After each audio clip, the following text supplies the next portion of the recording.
দোহাই ধর্ম অবতার করবেন আমাদের বিচার গানের সূক্ষ্ম সুবিচার। থাকতে হবে নীরবে। মানিক বাবার দেখলাম আছে সাইফুল এবং মানিক বাবাজি দুজনে 200 টাকা আমাদের মিউজিক স্টাফকে দিয়ে চা খাওয়ার ব্যবস্থা করছে।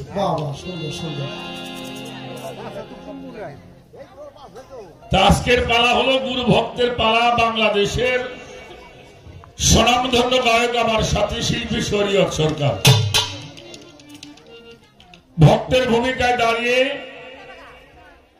যা করার দরকার, গুরুকে কিভাবে মান্য করার দরকার, কি আচরণ করার দরকার, তার কর্মের মাধ্যমে প্রতিষ্ঠিত করে আমাদের মধ্যে আলোচনার সূত্রপাত ঘটাইয়ে। তো পালাগানে যাওয়ার আগে বলবো, অনেক কথা বলা হবে, ভুল ত্রুটি অবশ্যই হবে, কারণ আমি ভুলের মধ্যে নয়। তারপরে আমি একেবারে একজন সাধারণ মানুষ নয়। গান বাজনা ভালোবাসছিলাম, সেখান থেকে এই পর্যন্ত আসা আপনাদের দোয়ায়, আমার মুর্শিদের দোয়ায়। তো সেই পালাগানে যাওয়ার আগে বলবো, দোয়া চাই, দয়া চাই, আশীর্বাদ চাই, চরণ ধুলি চাই। কথা আর বেশি বাড়াবো না। প্রশ্ন কি করেছে আপনারা শুনছেন নাকি? সেটা যেটা প্রশ্ন করছে আপ করবেন, আমি হেঁটে উত্তর দেবো। যিনি করবেন না এটার উত্তর দেবো না। দেখি মানুষ গান কেমন। আমার কাছে তো নোট করা আছে, কিন্তু তারপর দেখবো আপনারা কটা মনে রাখছেন।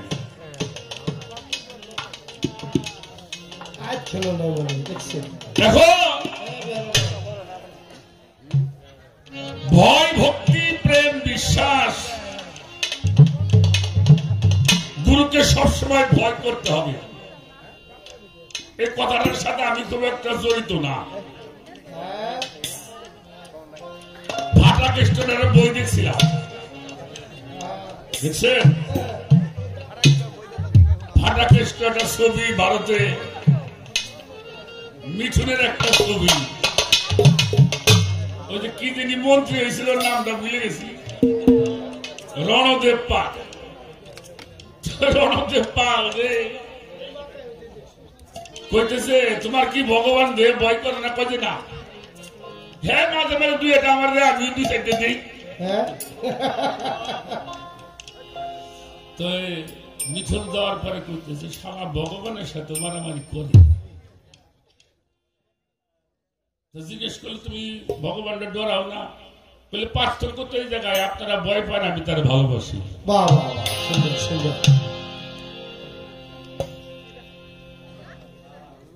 বৈদিক লোক যারা, ওরা আল্লাহরে ভয় পায়, আর যারা তরিকতের লোক তারা আল্লাহরে ভালোবাসে।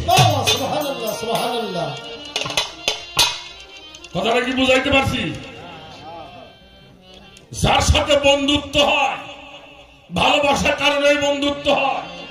ভয় থাকলে বন্ধুত্ব করা যায় না। তবে একটা ভয় করতে হবে, না জানি আমার ভালোবাসা বুঝি কমে যায়। এই ভয়ের মধ্যে এইটা হলো ভয়। এটা হলো তরিকতের লোকের সাথে পার্থক্য। বৈদিক লোকের, বৈদিক লোকরা ভয় করে, আর তরিকতের লোকরা তারে ভালোবাসে। একটা বিষয় আমি আলোচনা করলাম, প্রশ্ন মোটামুটি করে নাই, তারপরে 9টা হয়েছে।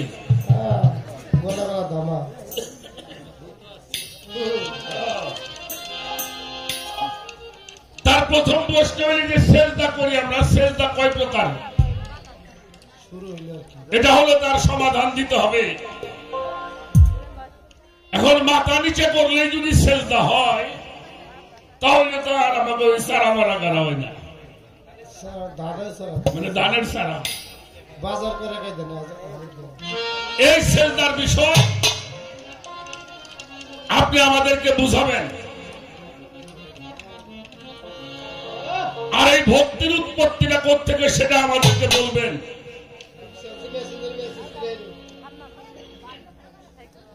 সরাসরি আমরা মালিকের কাছে যেতে চাই, তার একটা ব্যবস্থা আপনি করবেন। কোরআনের মধ্যে কালেমা নাই কেন, এটা আপনি বলবেন। বিসমিল্লাহ লিখতে 19 হরফ, পাঞ্জাতন লিখতে 19 হরফ। এই পাঞ্জাতন আর বিসমিল্লাহর মধ্যে পার্থক্যটা কতটুকু? নাকি এগুলি প্রশ্ন না?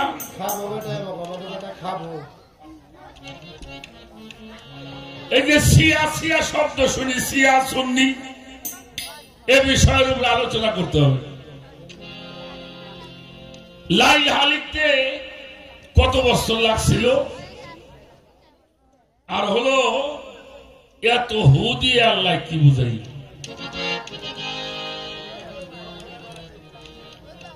আমার মামু তো মেলা গান গায়।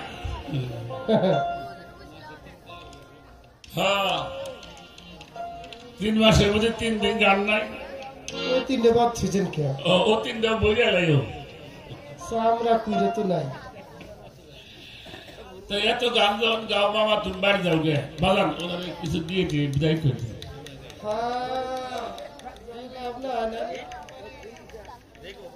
যাই হোক, ভালো প্রশ্ন যদি না করা হয়, গুরুকে প্রশ্ন মানে জর্জরিত করতে না পারলে বিশ্বরূপ দর্শন করা যাবে না। একটা হলো কথার বান, আর একটা হলো ওই আগে তন্ত্র মন্ত্র দিয়ে বান মারত।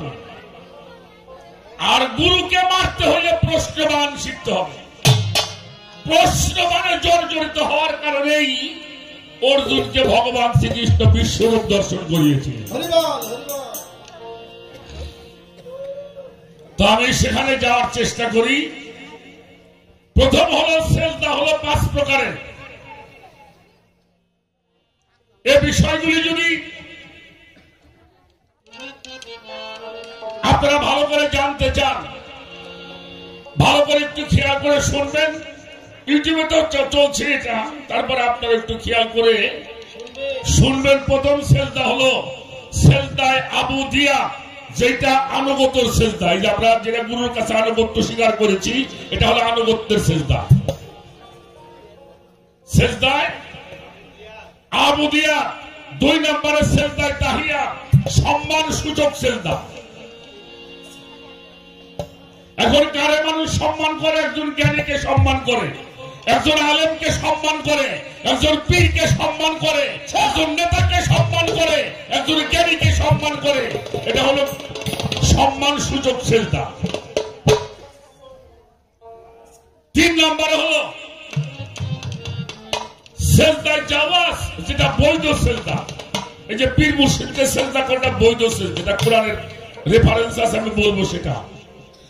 4 নম্বর হলো সূরা সেজদায়ে ইবাহাত, অনুমোদিত সেজদা।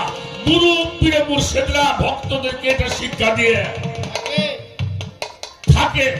5 নম্বরের সেজদায় ফরজিয়া, সেটা নামাজের সেজদা। কয়টা হয়েছে? যেটা ফরজ সেজদা, এটা হলো নামাজের সেজদা। আর এই সেজদার বিষয় যদি আপনারা ভালো করে জানতে চান, আমি কয়েকটা সূরার নাম বলবো। সূরা বাকারা 34 নম্বর আয়াত। কত নম্বর? কখন হলো এটা? এই যে করাতিল মালাইকাতি জুদুলি আদামা ফাসাজুদু ইল্লা ইবলিসা ওয়াস্তাগফারা ওয়া কানা মিনাল কাফিরিন। সবাই সিজদা করেছে আদম, কিন্তু একজন করে নাই। ঠিক না? তিনি কে? তার নাম কি? হ্যাঁ, যাকটাও তো তুমি কইছাও। ওটার নাম হলো মুকাররম। তখন শয়তান হয় নাই, তখন ছিল আবেদ, তখন ছিল শিক্ষক। মুআল্লিমুল মালাইকা, ফেরেশতাদের শিক্ষক ছিলেন। উনি সিজদা করে নাই। আল্লাহ বললেন তুমি কেন করো না? আচ্ছা, আদম মানুষ না? কথা কর না কেন? তাহলে মানুষ সেজদা করলে যদি পাপ হয়, তাহলে ফেরেশতা যদি আল্লাহ আদমকে সেজদা করে কেন? এই মাস্তে, আর যখন ফেরেশতারা সিজদা করেছিল তখন শুধু আদম আদম নয়, আল্লাহ ঘোষণা করলেন ওয়াইসকাল রাব্বুকা লিল মালাইকাতিহি ইন্নী জাইলুন ফিল আরদে খলিফা। খলিফাকে সিজদা করো, যারা আল্লাহর খলিফা তাদেরকে সিজদা করে দেয়, তাকে ফেরেশতার স্বভাব। এটা হলো সূরা বাকারার 34 নম্বর আয়াত।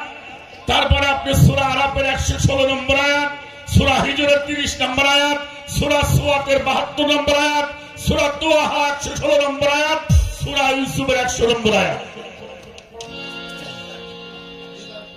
তাজিমি সেজদা, সম্মানের সেজদা, এটা যারা নিষেধ করে তারা কোরআন বিরোধী মানুষ। কথা সত্য। আমার কথাটা বুঝতে পারছেন? আচ্ছা, ইউসুফ নবী মানুষ না? উনি নবী না বয়াতি? হ্যাঁ, বয়াতি তো না, আল্লাহ বাঁচাইছে। আচ্ছা, ওনার বাবা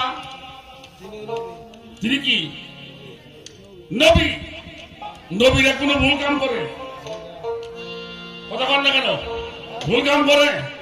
তাহলে ইউসুফ নবীকে সিজদা করেছে বাবা, মা, 10 ভাই। এটা কোরআন শরীফের মধ্যে এখনো দাঁড়ায় আছে। এটা রহিত করবার সাহস কারো হয় নাই। যদি এই সিজদা সম্বন্ধে আমার কাছে শুনতে চান, আমি 2 ঘন্টা দাঁড়ায় দাঁড়ায় দলিল দিতে পারবো ইনশাআল্লাহ। আর যদি সময় দেন, এই সিজদার উপরে রাত কাটাইতে পারবো। এত দলিল সিজদা সম্বন্ধে আছে। এবার আসেন আর একটা কথা বলে নিই, কাবায় মানুষ সিজদা করে কিনা? কথা কন না কেন? কাবায় সিজদা করে না? কাবাতি শরীফাতে আল্লাহু আকবার সিজদা করুম আল্লাহরে, তাই কাবা কেন? সিজদা তো আল্লাহরে করুম, তাহলে কাবা কিবলা নির্ধারণ করা হলো। আচ্ছা, এবার আসেন, কাবাটা এটা মানুষের নির্মিত না, আল্লাহ বানাইছিল? কথা বলেন। আচ্ছা, কাবা আমাদের জন্য কেবলা, এটা বিশ্ব মানবের কেবলা হলো কাবা শরীফ, ঠিক কিনা?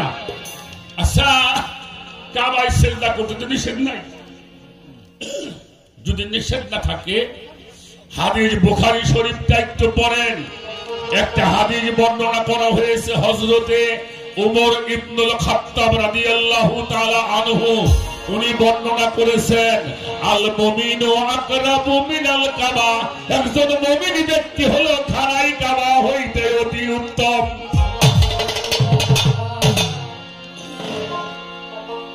একজন মুমিন ব্যক্তি খানায় কাবা হইতে অতি, তা আপনি যার কাছে বায়াত হইছেন তারে মুমিন মনে করেন না? কথা কন না কেন? আল্লাহর ওলিরা খানায় কাবা থেকে উত্তম। এটা হলো হাদিস বুখারী শরীফ। 2 নম্বর একটা দলিল পেশ করছি। এটা একটা তাফসীর, নাম হলো তাফসিরে রুহুল বায়ান। তাফসিরে রুহুল বায়ান, ভালো করে খেয়াল করে শোনেন। এটা লেখক হলো আল্লামা ইসমাইল হাক্কি রাহমাতুল্লাহি আলাইহি। আল্লামা ইসমাইল হাক্কি রাহমাতুল্লাহি আলাইহি উনি উল্লেখ করেছেন, আল ইনসানুল কামিল ওয়া আফজালু কাবাইয়াতি ওয়া কাবাইয়াদু আওলা বিল হজ্জি বিল আসওয়াদ। আল্লাহর ওলিগণ খানায় কাবা হইতে অতি উত্তম। আল্লাহর ওলি কি খানায় কাবা হইতে অতি উত্তম। কোন ভক্ত যদি আমার মারফত বাবারে, কোন ভক্ত যদি আমার বান্দু চান্দে মুর্শিদ মনি করিয়া, নূরে মুজাসসাম মনি করিয়া, মুর্শিদ মনি করিয়া, নূরে মুজাসসাম মনি করিয়া, কোন ভক্ত যদি ফানাফি শায়েখ অবস্থায় তার হাতের মধ্যে সুমা দেয়, তার মধ্যে সুমা দেয়, আমার আল্লাহ বলছে ওই অলির স্পর্শে আমি ওই মানুষটার জীবনের সব গুনাহ মাফ করব।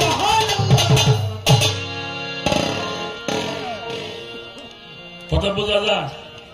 বিরাটন দ্বিতীয় খলিফার নাম কি? হযরত উমর ইবনুল খাত্তাব। হযরত বলেন, হযরত উমর। এই মানুষটা কত রকম মানুষ ছিল জানেন? জানবেন কোন দেখি তো নেই আমরা। হ্যাঁ, তবে হাদিস শরীফে, বুখারী শরীফের হাদিস কথাটা খুব খেয়াল করবেন। এই মারাজ, আচ্ছা জোরে কোন। এই মামুনি, হ্যাঁ বসেন। কথা বলো না। এই চোখ আর এই কানটা খুব খারাপ।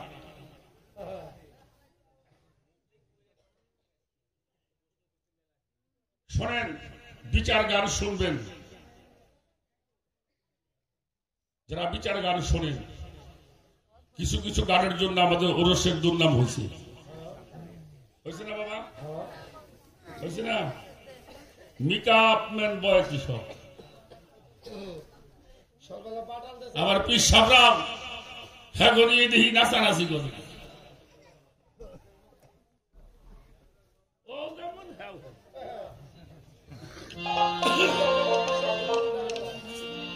হযরত উমর 7 হাত লম্বা ছিল। সুবহানাল্লাহ বলেন। সুবহানাল্লাহ। 7 হাত লম্বা ছিলেন। সিনাটা ছিল 36 ইঞ্চি। 36 ইঞ্চি কথা নয়, হ্যাঁ পাকা এটা না, এতখানি চওড়া যার সিনাটা, মোজগুলি পাকানো ছিল এরকম। হেরে দেখলে শয়তানে ভয় পেত। হেরে দেখলে শয়তানও ডরাইত। কিন্তু এত বড় একজন মানুষ, যখন উনি কখনো শিরা নিচে করে দাঁড়ায় নাই, সবসময় এরকম হাঁটত। মানে দেখলেই মানুষ ভয় পাইত। কিন্তু রাসূল পাক যখন আমার সামনে আসতেন, সুবহানাল্লাহ,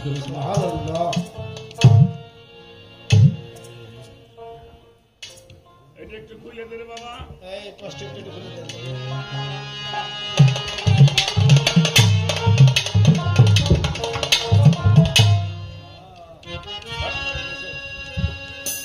কথাটা খেয়াল করবেন।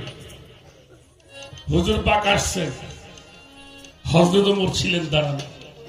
নবীজিকে দেখে মাথা নিচু করে ফেলেছে। এটা হলো কিয়াম। এটা কি কিয়াম? নবীজি বসছে, এই দুজনে কি কয়? হ্যাঁ, এই দুজনে কি কয়? এটা কুইন। রাসূল পাক যখন, নবীজি যখন মসজিদের সামনে মসজিদে বসছে, হযরত ওমর আমার হুজুর পাকের সামনে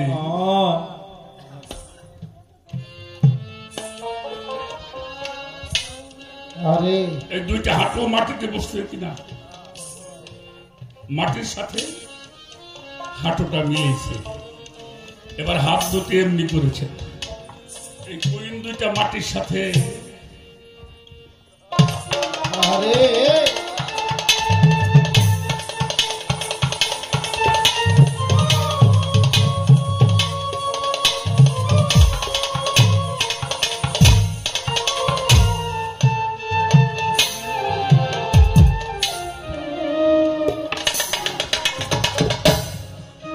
একটা সাহাবা যদি, একটা সাহাবার আমল যদি কেউ করে, তার গুনার ফায়সালা হয়ে যাবে। সুবহানাল্লাহ।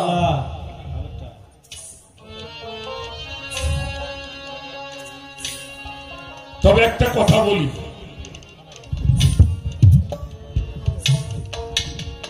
সত্য কথাটা হলো বাবা, আমাদের তো কোনো ডিগ্রি নাই, তাই না? আমার কোনো ডিগ্রি নাই। ইবাদতের সেজদা যেটা আল্লাহকে সেজদা করবেন, ওটা করতে ওযু করতে হবে। ওযু করতে হবে কিনা? হ্যাঁ, তারপরে নিয়ত করতে হবে, এরপরে আকামত দিতে হবে, এরপরে নিয়ত করতে হবে, সানা বানতে হবে, তারপরে আপনাকে সূরা পড়তে হবে, এরপরে সিজদা করতে হবে। এটা ফারজিয়া আল্লাহর সিজদা। আর চারটা হলো সম্মানের সিজদা। এই দেওবন্দের একটা মাদ্রাসা আছে ভারতে, আছে না বাবা? আছে না? এই দেওবন্দ মাদ্রাসা যিনি ফাতোয়া লিখেছিলেন, তার ফাতোয়াটার নাম হলো মাহমুদ হাসান দেওবন্দি সাহেব। তার ফাতোয়ার কিতাবের মধ্যে লিখছে, দিনদার, পরহেজগার, আউলিয়া ইকরাম, মুস্তাকিকু, কদম মুসি করলে মুস্তাহাবে। একজন মানুষ 5 জনের হাতের মধ্যে চুমা দিবে, পায়ের মধ্যে চুমা দিবে। সুবহানাল্লাহ। তার প্রথম হলো সন্তান, তার মায়ের পায়ের মধ্যে চুমা দিবে। কার?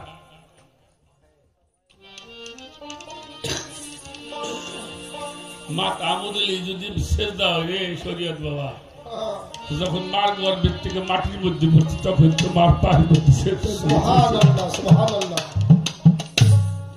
কি মাথাটা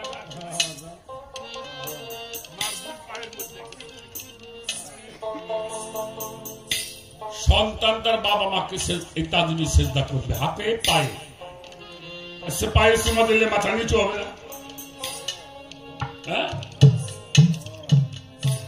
শিক্ষক ছাত্র তার পায়ে হাতে চুমা দিবে। দেশের কোন নেককার বাদশা নেতা হলে, ধর্মীয় নেতা হলে, তার প্রজাগণ তার হাতে কদমের মধ্যে চুমা দিবে। আর একজন ভক্ত তার পীরের হাতে কদমের মধ্যে চুমা দিবে। এ বিষয়ে বললাম আমি সারা রাত দলিল দিতে পারবো, সারা রাত আপনাকে দোয়া। এবার একটা কথা বলি, আমার একটা কথা শুনে যদি মানুষ পাপ করে তার দায়ী কি হবে ভাই? আমার একটা কথা শুনে যদি কেউ পাপ করে সেই দায়ীটা কে? আমি হব না? আমি যা করি তা আল্লাহ দেখে কিনা? অবশ্যই। কথা বলেন, দেখে। আমি যা বলি তা আল্লাহ শোনে কিনা? শুধু তাই নয়, আমার মনের মধ্যে যা ভাবি তাও আমার মালিক জানে। আল্লাহ দরবারে দাঁড়ায় বললাম, আপনি আপনার বাবার পায়ের মধ্যে চুমা দিবেন, আপনার মার পায়ে চুমা দিবেন, আপনার গুরুজনকে চুমা দিবেন। জ্ঞানীজন হক্কানে আলেম হলে, হক্কানে রব্বানি আলেম, তার হাতে কদমের মধ্যে চুমা দিবেন। আপনার পীরকে আপনি হাতে কদমে চুমা দিবেন। এতে যদি কোনো পাপ হয়, সে পাপের জন্য আমি দায়ী থাকবো।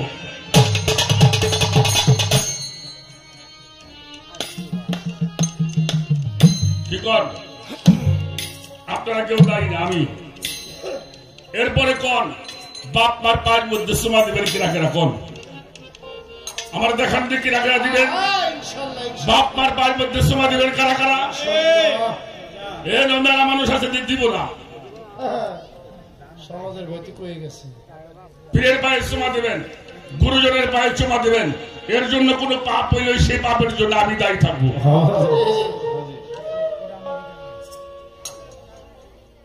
যেই মাথাটা এই যেখানে শয়তান থাকে, কোরআন পড়ে দেখবেন শয়তান থাকে এই জায়গায়। বাড়ি গাড়ি, মোহ, টাকা পয়সা, ক্ষমতা, বিষয়, বৈভব এই আকর্ষণ করে, মোহটাকে আকর্ষণ করে শয়তান এখানে থেকে। এই শয়তানের বাস হইল এই জায়গায়। যার কদমটা ওলি আল্লাহ পায়ের মধ্যে লাগে নাই, শয়তান সে বাতাইতে যায় না।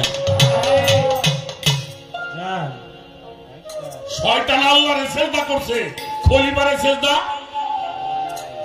করে নাই।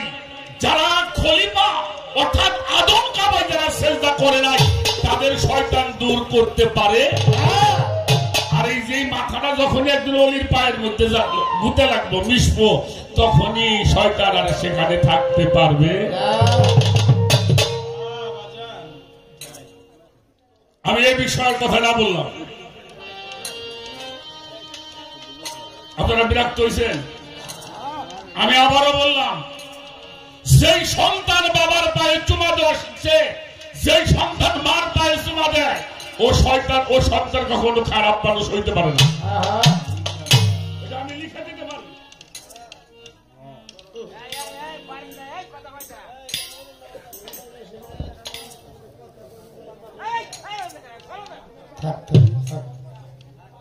$10,00,000 খরচ করে এর একটা কথা বলা যাবে না, কারণ আমরা কারো কাছে মাথা বিক্রি করি না, আমরা বিক্রি করছি আল্লাহর ওলির কাছে। কোন গোত্রের কাছে মাথা বেশি নেই, আল্লাহর ওলির কাছে মাথা বেশি।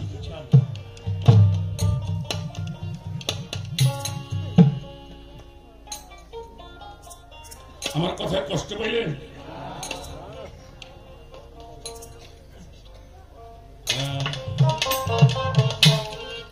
আবার যদি পাঠাও তুমি এই ভব সংসারে একজন গুরু ভক্ত মায়ের কোলে জন্ম দিয়ে মরে, যারা গুরু ভক্ত হয় তাদের মাথা কোনদিন উঁচু হয়, যারা নিচে করিয়ে থাকে। বাবা বাবা আমি যদি কোন অন্যায় থাকি বাজার আমার পাপ করে দিও, ওরা খালি মা পিসা নিজের অর্থ খরচ করে মানুষ খাওয়ায়, ডাক পেরে মানুষ বাড়িয়ে নেই, তারপরে খাওয়াই। বাবা আমার যদি অন্যায়, আমার যদি আপ্যায়নের কোনো ভুল হয় তোমরা আমার মাফ করে দিও। এই মাফ চাওয়ার ধর্ম আমার কালুসা বাবা, আমার গাউসে গাউসে পাক আল্লাহর ওলিরাই মাফ চাওয়ার ধর্মটা আছে। যাদের মাথা নত হয় তারা শুধু মাফ চাওয়া জানে, যাদের মাথা নত হয় তারা মাফ চাওয়া জানে না। খেয়াল করবে কি বলুন বাবা, আমার নবীরে সেরেক তো খালি মানুষই করে নাকি? গাছে গন্ডি সেরেক করে, পশু গন্ডি সেরেক করে। পশু নবীরে চেষ্টা করছে, গাছে নবীরে চেষ্টা করছে, এমন কোন সৃষ্টি নাই নবীকে চেষ্টা করে না।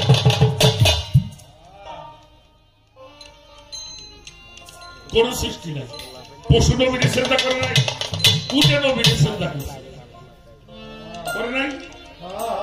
বৃক্ষ নাচতে নাচতে গিয়ে নবীর কদমের উপরে পড়েছে।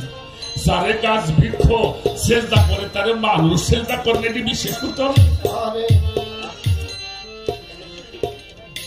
বসো বসো বসো, শোনো বাবা, বিসমিল্লাহ পাঞ্জাতনতা, বিসমিল্লাহ পাঞ্জাতন পঞ্চ শক্তি হলো বলে আগুন পানি বাতাস মাটি নুড়ে ছাপা ছাপাবাদ আবাদস খান খিতি অপ্তেজ মরুদ বক নবী আলী হাসান হুসাইন ফাতেমায় পঞ্চ শক্তি পঞ্চ জাত। এই পঞ্চ শক্তি পঞ্চ জাতে করণ যারা করে তারাই আল্লাহ ওলি হয়, তারাই হলে বিসমিল্লাহ হয়। কিছু কিছু মানুষ দোয়া পড়েও কাম হয় না, আবার একজন মুখ দিয়ে কয় যা ভালো হয়ে যাবে, হয় না? হয় না? আমার কথায় তো আপনারা বিরক্ত হন না বাবা, হ্যাঁ বিরক্ত হয়ে না, গোটা কথা বলি। এটা না বলার কারণ তরিকার মানুষগুলি এলোমেলো হয়ে গেছে, শিখতে চাই। বাবাজি বসেন, বাবাজি বসেন বসেন। তাহলে আসেন, আচ্ছা কোরআন শরীফের মধ্যে আয়াতের সংখ্যা কত শুনছেন? কথা বল না কেন? 6,666। কয়টা 6 লাগে?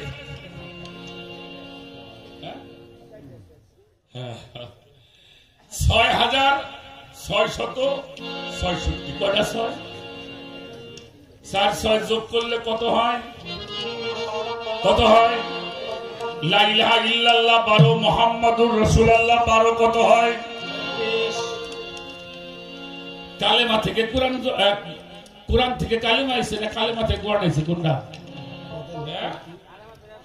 কালেমা থেকে কোরআন, কালেমা থেকে কোরআন।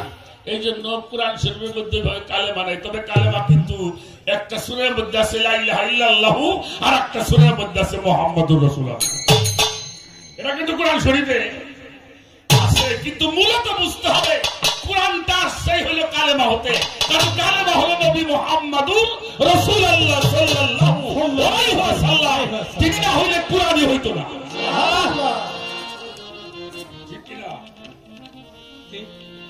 এটা হলো কোরআন। এই জন্য দেখবেন কোরআন শরীফ পড়বেন, এটা উদাহরণ দিচ্ছি, এটা কোরআন সামনে নিছি, করি না, করি কিনা? এবার শুরু করলাম বিসমিল্লাহির রহমানির রহিম। আলিফ লাম মিম যালিকাল কিতাবু লা রাইবা ফীহি হুদাল লিল মুত্তাকিন।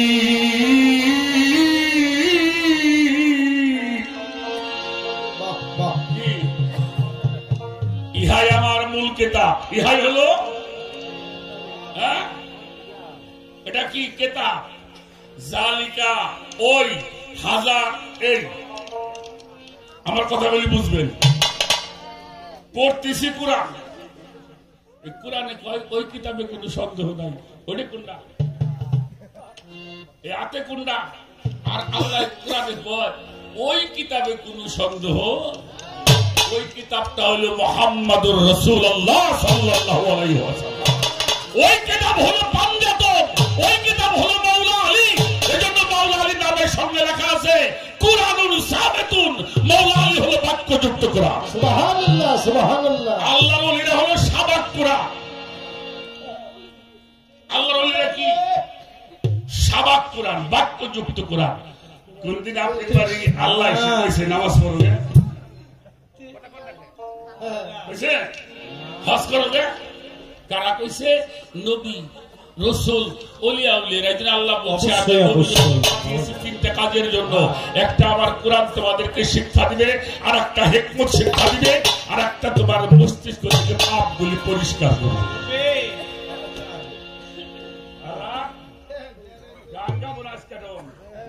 ঠিক আছে, তাই করা যায়। আজকাল ওয়াজের টেপ কি বাবা কথা বল, কি দিবেন তো? না না, দোয়া চাই, দোয়া চাই। তাহলে কিতাবটা আগে জানতে হবে। আমার এই দেহটা কয় ভাগ, কয়টা খণ্ড? হ্যাঁ, এই একটা খণ্ড, এই একটা খণ্ড, এই একটা।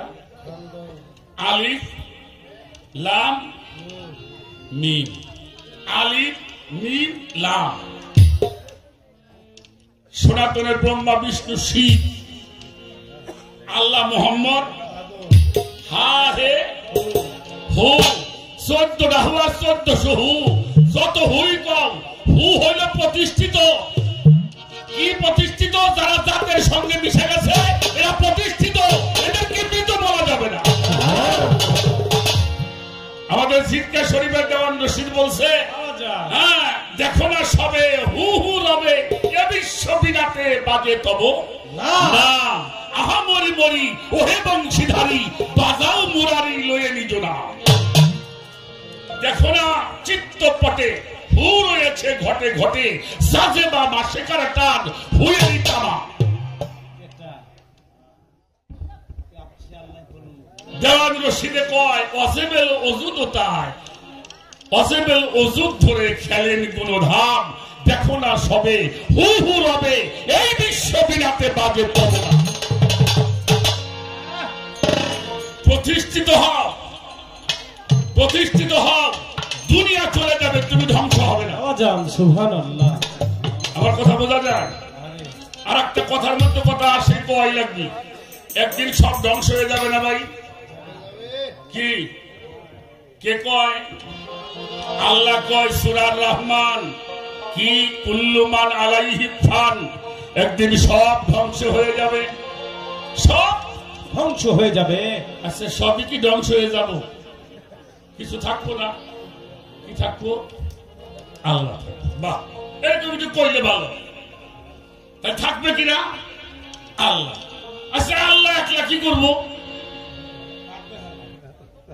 আলেম সমাজে কইছে, আমাকে পীর মুর্শিদরাও কয় আল্লাহ একলা একলা। আল্লাহ কি করবে? তার নবীর দরুদ পড়বে, সুবহানাল্লাহ সুবহানাল্লাহ। তাহলে কি করবো? আল্লাহ নবীর দরুদ পড়বে। আচ্ছা যার দরুদ পড়বে থাকবো না? কথা কয় না? তাহলে খালি ব্যাকি ধ্বংস হবে না, দুজন কিন্তু পাই হাসি।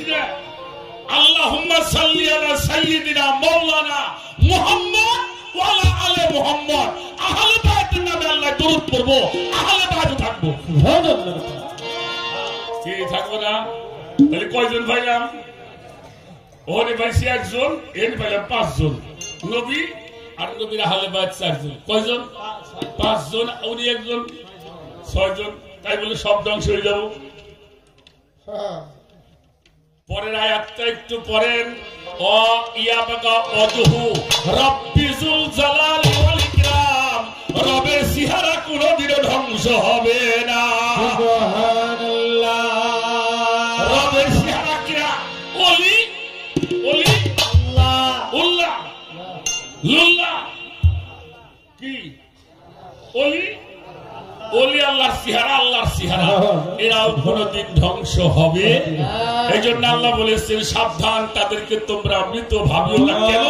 এরা হুয়ের মধ্যে প্রতিষ্ঠিত ছিল আছে থাকবে নাম হোলসা হাতি চালে নাচে নাচাই দেখুন এই চালের অবস্থা কি বুঝতে নাকি